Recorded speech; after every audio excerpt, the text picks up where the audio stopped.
혹시? 예, 그 송가인이라는 사람도 아시겠네요. 예, 이쪽은 모르시는 것 같아요. 그죠? 알면 안다고 하시는 게 맞는 거겠죠. 그죠? 근데 저는 잘 모릅니다, 사실. 근데 요즘 워낙 뭐 유명해서, 예, 뉴스에도 나오고 하니까, 이름은 들어봤습니다. 다른 분들은 어떻습니까? 젊은 분들은 뭐, 트로트니까 좀 관심 없을 수도 있을 것 같은데요. 뭐, 슈퍼스타 K, 또 부르의 명곡, 뭐 전에 했던 나는 가수다, 뭐 이런 거 있잖아요. 근데 이런 그 콘테스트 프로그램, 출연자가 이제 무대에 이렇게 서고, 그 다음에 이제 심사위원들이 있고, 또 어떤 프로그램들은 거기에 있는 그 관객들도 이제 심사에 평가에 참여를 합니다. 심지어는 이제 네티즌들 또 시청자들도 이제 그 스마트폰이라든지 뭐 문자나 이런 걸 통해서 그 사람에 대한 점수를 이제 매기게 되죠. 자, 그런데 그 한 사람의 그런 출연자를 이제 무대에 올려놓고 또 이제 노래를 들어보고 저 사람 잘한다, 못한다, 나는 몇 점을 줄까. 참 이런 건 재밌어요. 그죠? 재밌어요. 사람을 평가하고 점수를 매기는 것은 재밌습니다. 예. 근데 이것이 단지 그러한 콘테스트의 무대에 있는 사람만 그렇게 하는 게 아니라 우리는 평소 다른 사람들에 대해서도 저 사람은 몇 점짜리 사람, 저 사람은 몇 점, 이런 식으로 평가를 잘합니다. 예. 심지어 옆 사람한테 이야기하기도 하고 나는 저 사람을 몇 점짜리로 봐, 이런 식으로 말하기도 하죠. 그러나 누구도 평가받는 것을 좋아하는 사람은 없는 것 같아요. 물론 무대에 서는 사람들은 상을 받기 위해서 어쩔 수 없이 그건 평가받지 않으면 상을 못 받으니까 정말 힘들지만 힘들죠. 전날 밤에 내가 이제 내일 무대를 서는데 내가 진짜 잘할 수 있을까? 내가 몇 점을 받게 될까? 과연 상은 받을 수 있을까? 오히려 사람들이 나를 실력 없다고 비난하지는 않을까? 뭐 이런 생각에 잠을 못 이루겠죠. 그러나 그 평가를 받는다는 것, 이 굉장히 그런 힘든 일이고요.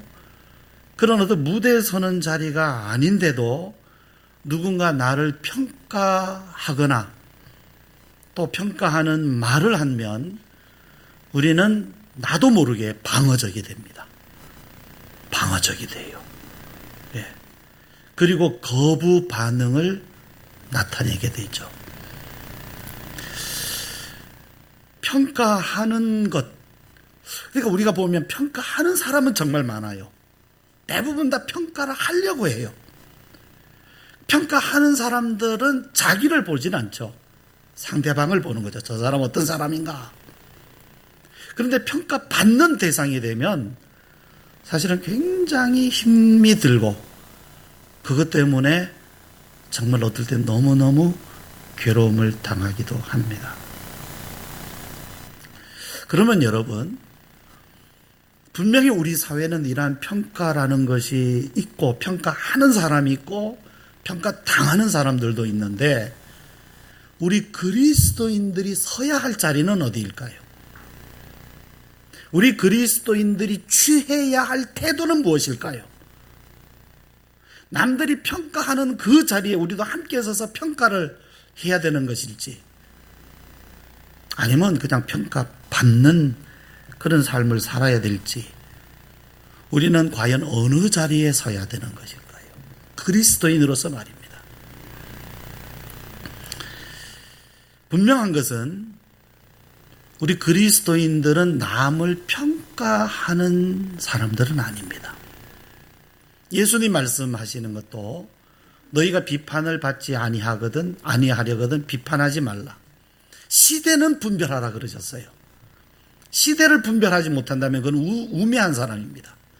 그러나 사람을 판단하는 자리에 서면 반드시 나도 그러한 똑같은 판단과 비판을 받아야 될 것을 각오를 해야 되죠.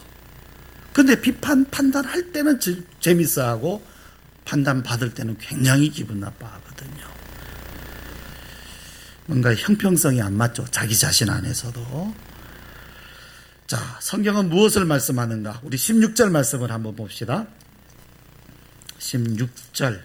오늘 말씀의 요절입니다. 자, 같이 읽어볼까요? 시작. 서로 마음을 같이 하며 높은 데 마음을 두지 말고 도리에 낮은 데 처하며 스스로 지혜 있는 채 하지 말라. 자, 마음에 새겨지죠? 서로 마음을 같이 해라. 마음을 같이 해라.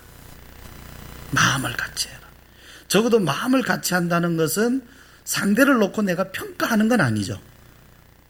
어찌 보면 평가받는 누군가가 힘들어하고 괴로워하는 그곳에 같이 있어주는 것.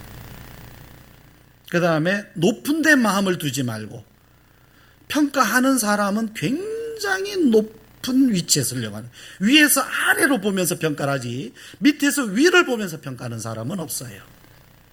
그러니까 나는 괜찮은 사람이야, 나는 완전해, 나는 저런 일 안 해 하는, 뭔가 나는 저 사람보다 낫다는 입장에서 위에서 아래를 보면서 평가를 하게 됩니다. 그런데 말씀은 높은 데 마음을 두지 말고 낮은 데 처하라 이렇게 말씀하고 있어요. 그리고 스스로 지혜 있는 채 하지 말라. 딱 이 모습인 것 같아요. 나는 지금 누군가를 보면서 이렇게 평가를 하고 있는데 하나님은 지금 누구를 보고 계시냐면 나를 딱 보고 계신 거예요. 나를 딱 보고 너는 하시면서. 자, 첫 번째, 마음을 같이 해라. 이것이 그리스도인이다. 공감이죠, 공감. 한번 따라해 보실까요? 공감. 사랑이라고 하는 것은요, 어디서부터 시작이 되느냐 하면 공감에서부터 시작이 됩니다. 그렇잖아요. 공감. 어렵고 아프고 힘든 사람, 그 사람과 같은 입장에 서서 마음을 같이 나누는 것을 우리는 공감이라고 말하고 성경은 긍휼이라고 말씀해요. 긍휼. 얼마나 아프십니까? 얼마나 힘드십니까? 이게 공감이죠. 얼마나 힘드니? 그런데 이런 질문을 하면 어떻게 될까요? 왜 아프십니까? 뭐가 힘드십니까? 자, 옆 사람이 아파하고 있어요. 지금 힘들어하고 있어요. 여러분 한번 해볼까요? 옆에 있는 분한테 얼마나 힘드십니까? 한번 해보세요. 자, 이제 반대로 해봅시다. 다르게. 옆에 있는 분에게 뭐가 힘드십니까? 자, 어때요, 여러분? 굉장히 기분이 나빠져요. 뭐가 힘드십니까? 굉장히 기분이 나빠져요. 공감. 왜 힘드십니까? 뭐가 힘드십니까? 하는 건 뭐예요? 벌써 평가하는 거예요. 그거 가지고 힘들어하느냐는 거죠. 그럼 얼마나 아프십니까? 하는 것은 내가 이제 당신의 입장에 서서 당신을 공감하고 싶습니다. 당신과 같은 아픔을 느껴보고 싶습니다. 네. 그런 어떤 공감에 대한 표현이거든요. 이 공감에 대해서 15절에서 더 자세하게 이렇게 말씀하고 있어요.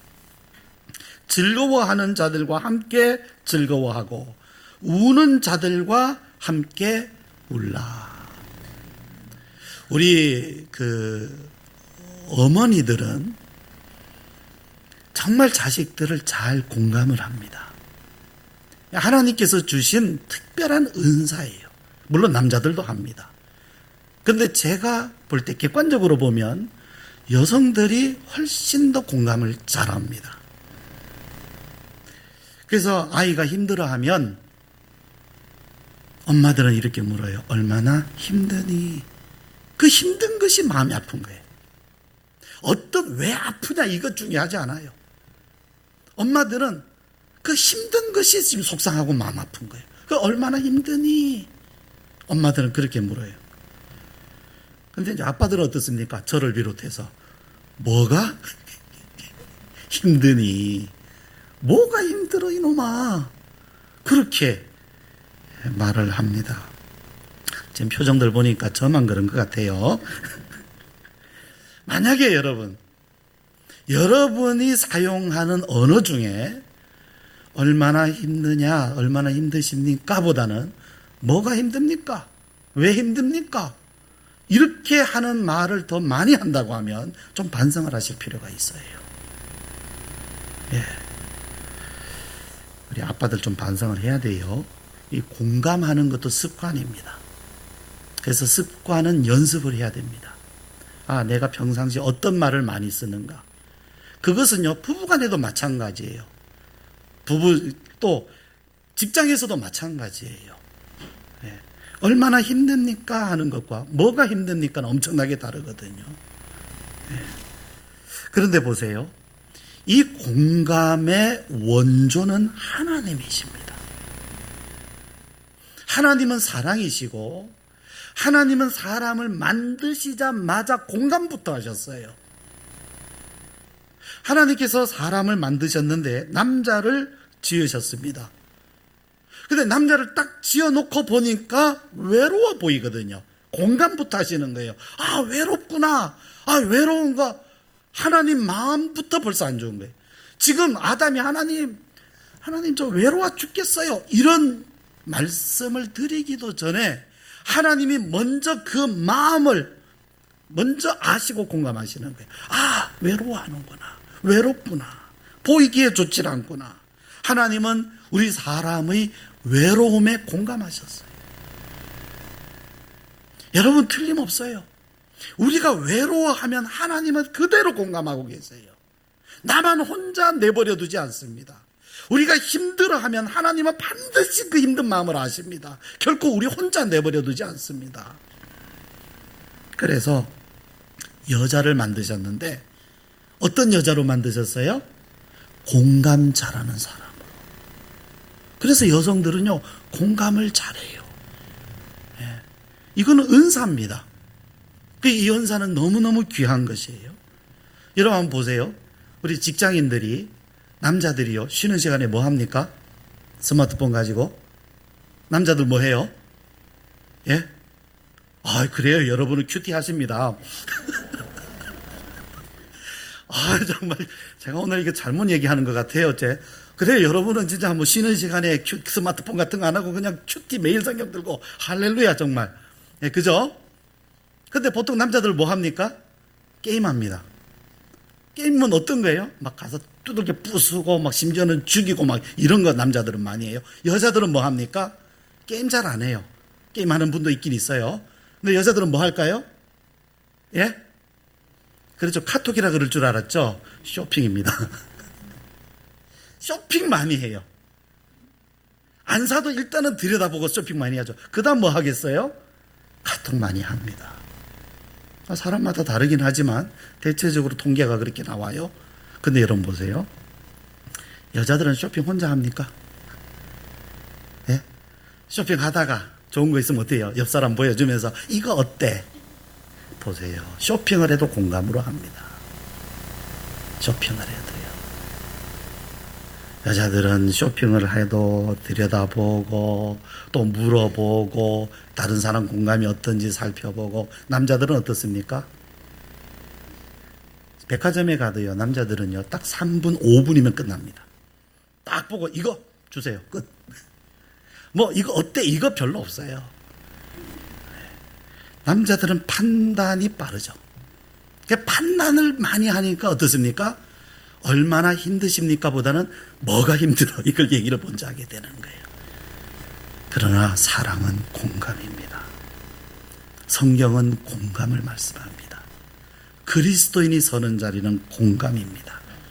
그런데 이 현대인들은요, 공감을 잃어가고 있어요. 남을 공감을 잘 못합니다. 그러다 보니까 다른 사람들로부터 공감을 얻지도 못합니다. 너는 너, 나는 나. 딱 구분을 짓고 선을 긋고 벽을 쌓습니다. 공감을 하려고도 안 하고 공감 받는 것도 싫어합니다. 어쩔 수 없습니다. 외로움에 빠집니다. 관계 속에서 사람은 사람과 사람 사이.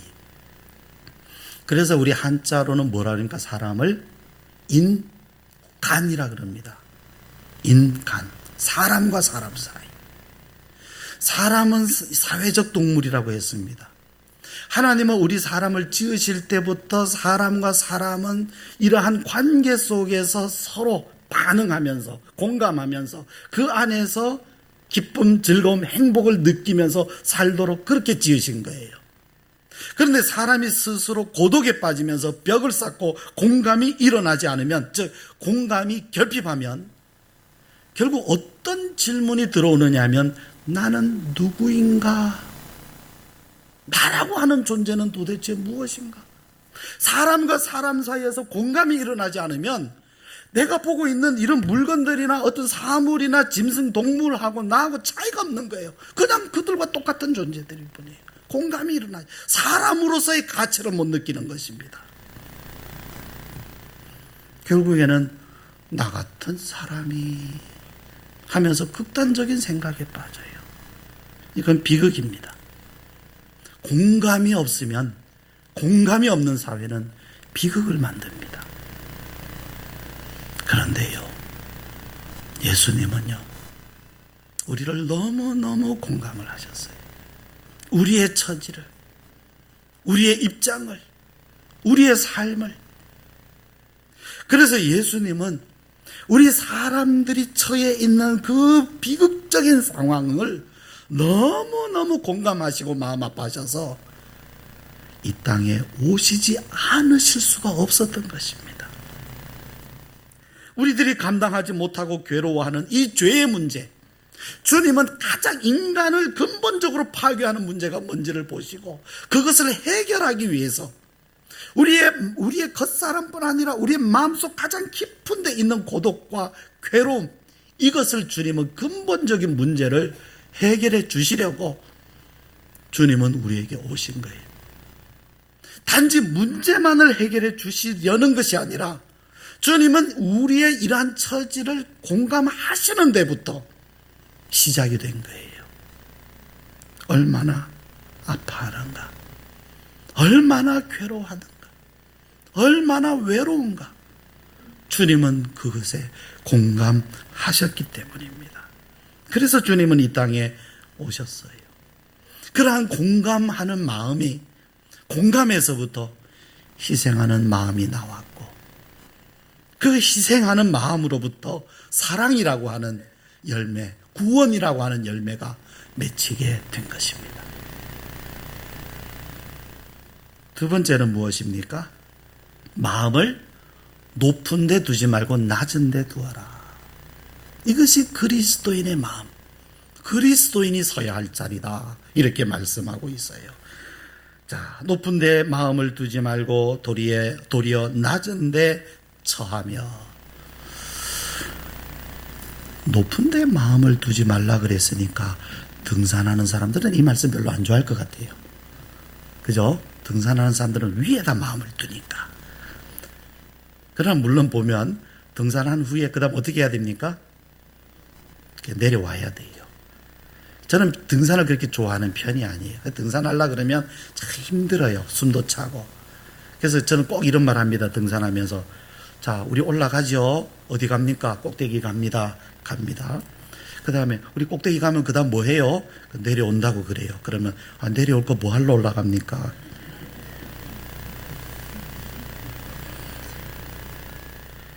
요즘 교회가 많이 어렵습니다.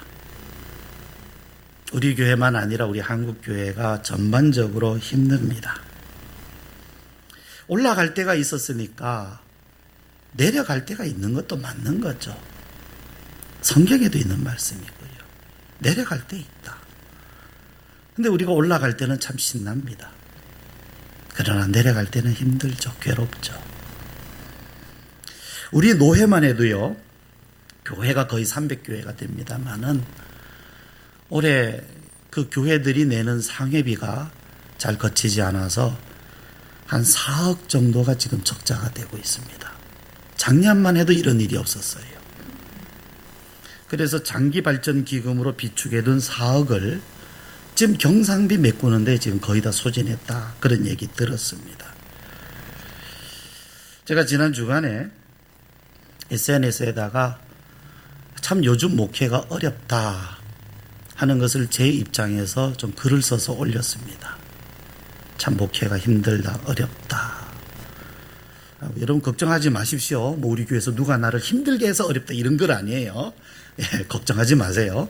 그냥 어렵다. 일반적인 이야기예요. 아마 우리 교인들 중에서도 제 글 읽으신 분 있을 거예요. 아, 목사님이 이런 마음을 갖고 있구나. 근데 사실 여러분 어떻습니까? 요즘에 목회만 힘든 게 아니죠. 사업하시는 분들 힘듭니다. 더 힘듭니다. 직장 다니시는 분들 힘듭니다. 젊은이들 힘듭니다. 안 힘든 사람이 없습니다. 그게 다 같이 힘든 거예요. 같이 힘든 거예요. 제가 SNS에 글을 올리면 한 최소 100명에서 200명 정도는 글을 읽습니다. 제가 이제 그 글을 올리면서 우리 목회자들이 다 같이 느끼는 거니까 서로 공감할 것을 기대하고 올린 거예요. 귀하게 올린 거는 이제 공감하자고 올린 거죠. 뭐 아니면 글을 안 올리겠죠.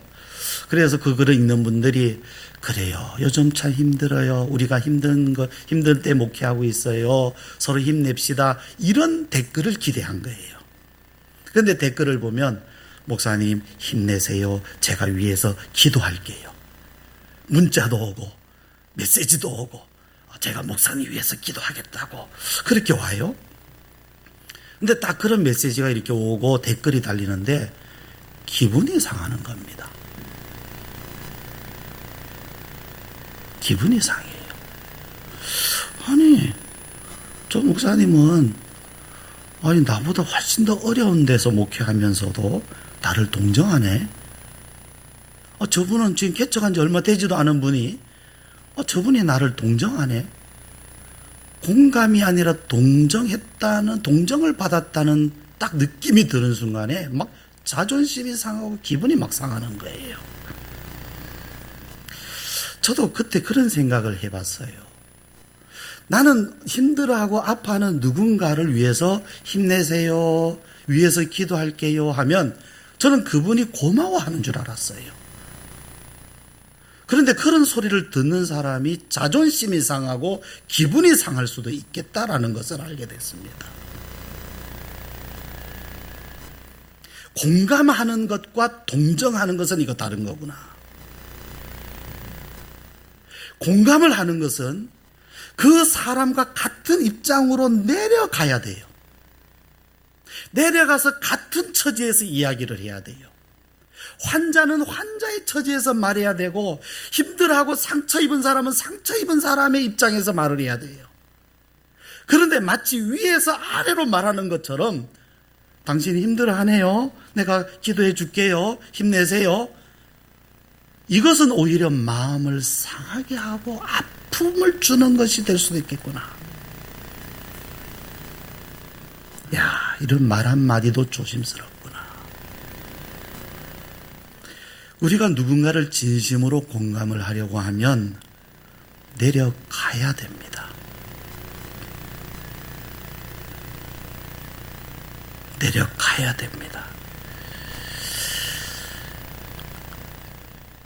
우리 성경은요, 우리를 죄인이라고 말씀하고 있습니다. 참 듣기 기분 좋은 말은 아니에요. 죄인이라고 하면 나쁜 놈이라는 겁니다. 세상에서 가장 낮은 존재, 철창에 갇혀야 되는, 교도소에 들어가야 되는 그런 인간, 쓸모없는 인간, 쓸모없는 존재, 문제 일으키는 존재, 먼지 같은 존재, 없어도 되는 존재, 낙엽처럼 떨어지는 존재, 그런 존재라고 성경은 말씀하고 있어요. 이런 존재에게 자존심 같은 것 중요하지 않습니다. 그런데 성경은 우리를 죄인이라고 말씀하면서 바로 그 죄인의 자리에 하나님의 아들이신 예수님이 내려오셨다고 말씀하고 있는 거예요. 예수님은 바로 그 자리, 우리가 죄인이라고 말씀하시면서 너는 죄인이야 라고 그것을 지적하는 것이 아니라 바로 그 자리에 예수님이 오셨다, 이것을 우리에게 증언하고 있는 것입니다.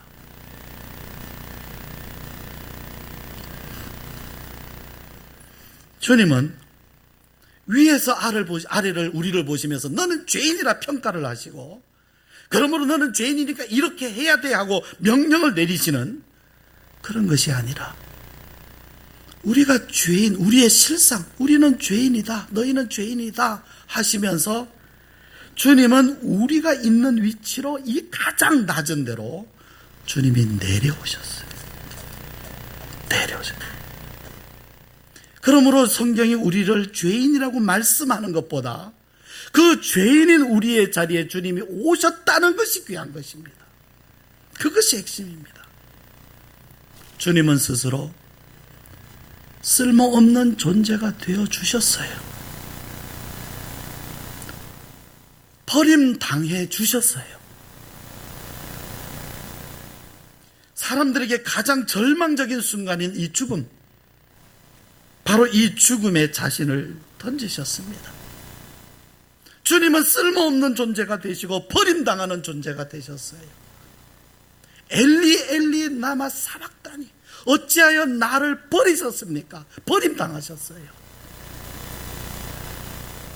그러면서 주님은 우리를 가장 귀한 존재로 대우를 해주셨습니다. 하나님 보십시오. 요한복음에 이 말씀들이 있지 않습니까? 주님 보십시오. 이 사람들을 위해서 내가 왔습니다. 이제 이 사람들은 나와 아버지가 하나인 것처럼 우리 안에 하나가 되었습니다. 이 사람들은 아버지, 이 사람들은 내가 이 사람들을 존귀하게 하려고 내가 이 땅에 왔습니다. 이제 아버지 이 사람들을 귀하게 여겨주십시오. 이 사람들이 하나님을 아버지라 부를 수 있게 해주십시오. 이제 우리 안에서 하나가 됐습니다. 아버지. 이제 이 사람들도 아버지라 부릅니다. 이 사람들 존귀한 사람들입니다. 하나님 이 사람들 이 땅에 버려진 존재로 살아가지 않게 하시고 이제는 하나님의 보호 아래 있게 해주십시오. 그러면서 예수님이 버림을 당하시고 우리를 존귀하게 해주셨어요. 성경이 말씀하는 이 낮은 마음은 단순한 어떤 겸손을 말씀하는 게 아닙니다. 예수님이 우리를 위하여 낮아지심을 말씀하고 있는 것입니다. 예수님의 마음, 우리를 사랑하셔서 가장 낮은 곳으로 우리에게 오신 바로 예수님의 마음을 말씀하고 있습니다.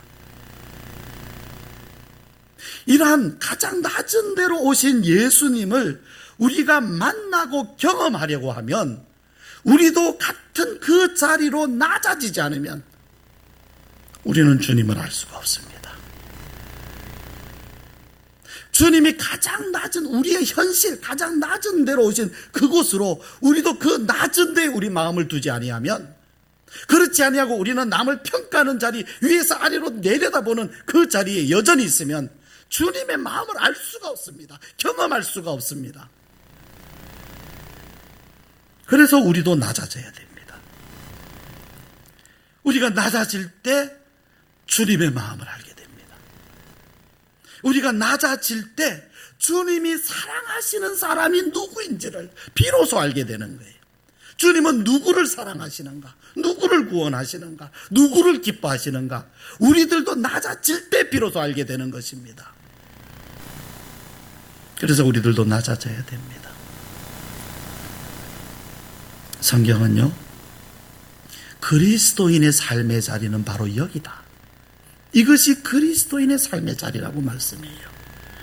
공감하는 것, 평가하는 자리도 아니고 평가받는 자리도 아닌 공감하는 자리, 또 낮아진 곳, 주님이 낮아지신 바로 그곳, 그곳에 자신의 마음을 두는 사람, 바로 그 자리가 그리스도인의 삶의 자리라고 말씀합니다.